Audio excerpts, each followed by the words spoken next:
दोस्तों, Doppler effect के अंदर सोती सर का एक फार्मूला है, वो आप जान लीजिए। सारा सवाल इसी से एक ही फार्मूले से निकल आएंगे। पता नहीं क्यों आप लोग कितने सारे पढ़ते हैं।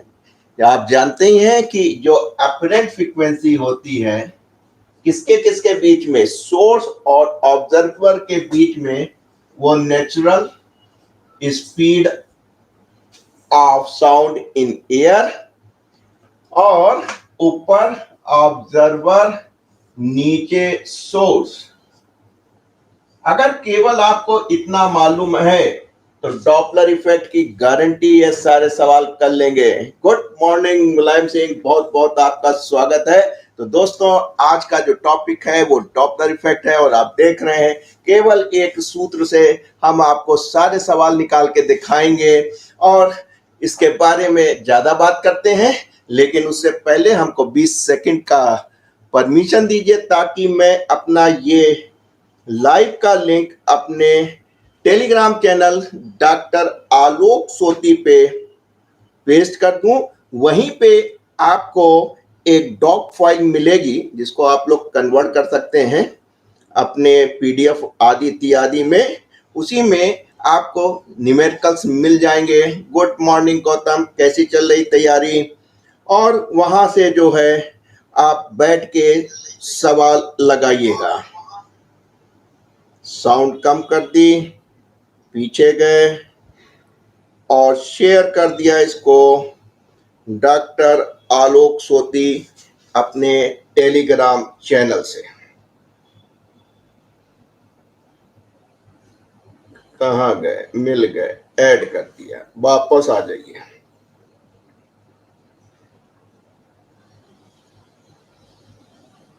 तो दोस्तों, इस फिजिक्स के इस फिनोमेने को ऑब्जर्व करने के लिए एक बार रेलवे स्टेशन पे जरूर जाइएगा। ये आप जाते तो रहते ही हैं, ठीक? जाइएगा तो अब की बार ये फिनोमेना ऑब्जर्व कीजिएगा। कैसे करेंगे? कुछ नहीं करना है, सीधे खड़े हो जाइएगा। आप देखिएगा कुछ ट्रेनें आ रही होंगी, सीटी बजा रही होंगी, और कुछ ट्रेनें होंगी जो आपको पार करके जा रही है। आप एज ए ऑब्जर्वर बैठिएगा। जो ट्रेन आ रही है वो आपकी सोर्स है। जब आप देखते हैं कि सीटी बजा रही, उसकी फ्रीक्वेंसी वही है, लेकिन जब आपके पास आ रही तो आपको लगता है कि उसकी फ्रीक्वेंसी बढ़ी हुई है। हालांकि frequency is a fundamental quantity, वो तो उतनी है। इसका मतलब है जो बढ़ती हुई नजर आ रही है उसको आप अपरेंट फ्रीक्वेंसी या आभासीय आवृत्ति कहते हैं। और जब आप देखते होंगे ट्रेन आपसे दूर जा रही होगी तो वो फ्रीक्वेंसी आपको घटते हुए दिखाई दे रही है। Frequency is a fundamental quantity, वो नहीं बदलती है। आपको ऐसा आभास होता है, इसलिए आपको आभासी आवृत्ति या अपरेंट फ्रीक्वेंसी कहते हैं। ये तो आपने फिनोमेना ऑब्जर्व किया। अब प्रश्न होता है कि ऐसा क्यों हो रहा है? What was the reason behind this? बहुत सिंपल रीजन है, काइनेमेटिक्स का है। और आप जानते हैं, बहुत अच्छी तरह आपको सिखाते हैं कि रिलेटिव मोशन में और रिजल्टेंट मोशन में क्या अंतर होता है। तो आपने कहा कि जब हम खड़े थे हमारे पास सोर्स था, am I right? इसके पास फ्रीक्वेंसी थी, जनरेट कर रही थी। ये आप ऑब्जर्वर थे और आप जो है चले आ रहे थे सुनते हुए। यहां आए, तेजी मिली, यहां गए, कम मिल गए। राइट? क्यों मिली? क्योंकि सोर्स और ऑब्जर्वर के बीच में रिलेटिव मोशन था, इसलिए आपको चेंज इन फ्रीक्वेंसी आपको मिल रहा था, यानी अपरेंट फ्रीक्वेंसी मिल रही थी। क्या लगे सर?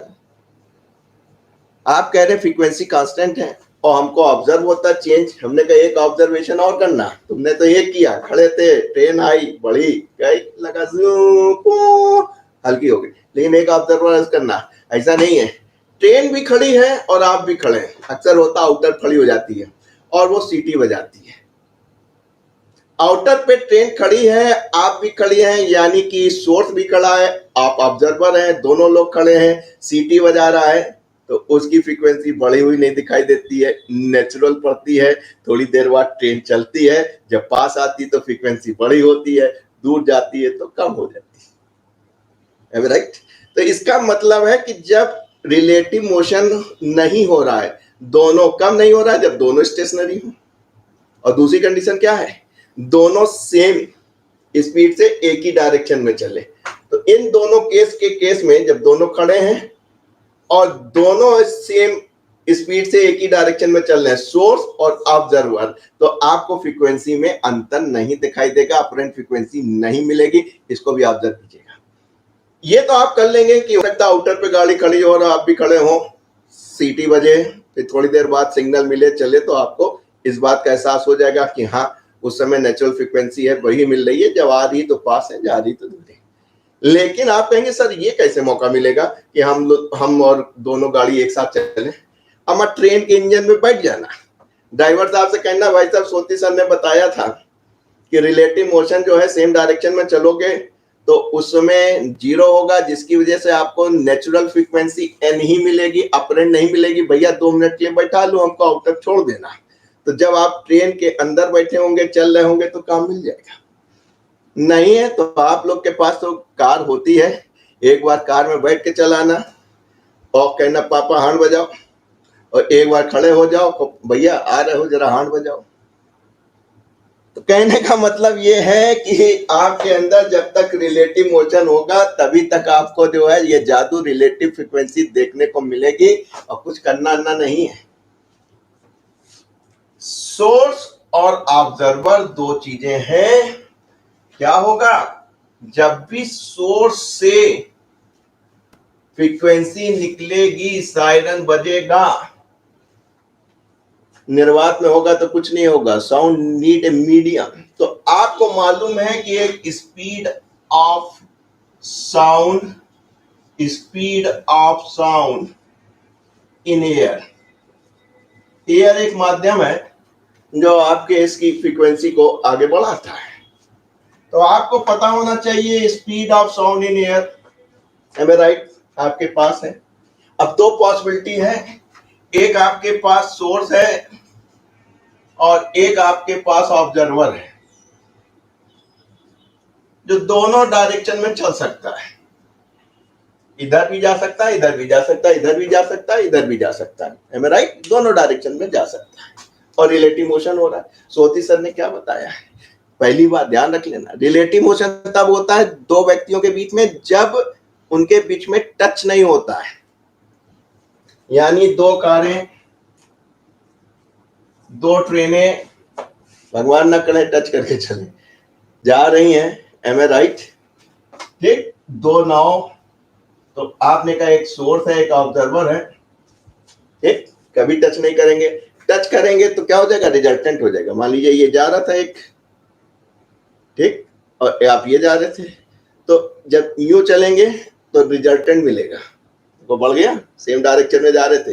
ये मान लीजिए 10 मीटर पर सेकंड से जा रही थी, ये 20 मीटर जा रही थी, तो रिजल्टेंट का मतलब क्या हुआ, 10 20, ये 30 से चली गई। ये 10 से जा रही है, ये 20 से जा रही, टच नहीं कर रहा, तो ये वाला टचिंग नहीं है तो रिलेटिव है, टचिंग है तो रिजल्टेंट है।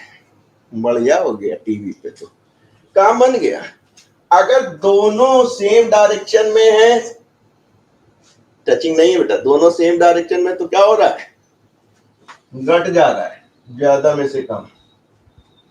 और अगर अपोजिट डायरेक्शन में है, रिलेटिव है, टचिंग नहीं है, रिलेटिव मोशन है यानी टच नहीं है, अपोजिट में जा रहे हैं, अपोजिट में जा रहे हैं, टचिंग नहीं है, तो क्या हो गया, जुड़ जाते हैं।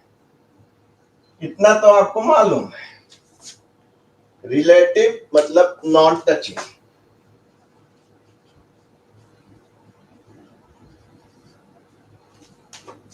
रिजल्टेंट मतलब टच। काम बन गया आपको। याद कैसे करेंगे, हमें तीन चीजें और सुनाई है हमने। रिलेटिव है तो प्लस माइनस तो होगा, एम आई राइट। ऑब्जर्वर ऊपर सोर्स नीचे, ऑब्जर्वर ऊपर सोर्स नीचे, ऑब्जर्वर ऊपर सोर्स नीचे। ऐसी दो बातें और बताइए, क्या बताया था? एक आपको बताया था किसमें, ऊपर गुणा नीचे जोड़, जब इफेक्टिव रेजिस्टेंस निकाल रहे थे पैरेलल में दो रेजिस्टेंस के बीच में। एक चीज और बताई थी, जब आप रिफ्लेक्टिव इंडेक्स निकाल रहे थे तो बाद वाला ऊपर पहला वाला नीचे विद रिस्पेक्ट टू एयर में। तो ऐसे नुक्ते हैं, दो तीन हैं, ज्यादा नहीं है, याद करेंगे काम बन जाएगा। 16-17 फार्मूले जितने भी होंगे कुछ नहीं जरूरत। तो दोस्तों ये आपके पास बेसिक कंसेप्ट है। रिलेटिव मोशन होता है, कभी भूल जाना, नॉन टचिंग हो जाएगा, न्यू न्यू कर लेना। ठीक है, रिजल्टेंट में न्यू न्यू कर लेना, बस आपका काम बन जाएगा। एग्जामिनर कहेगा दो ठो मिलेंगे, ये कहाँ फिजिक्स सीख के आए।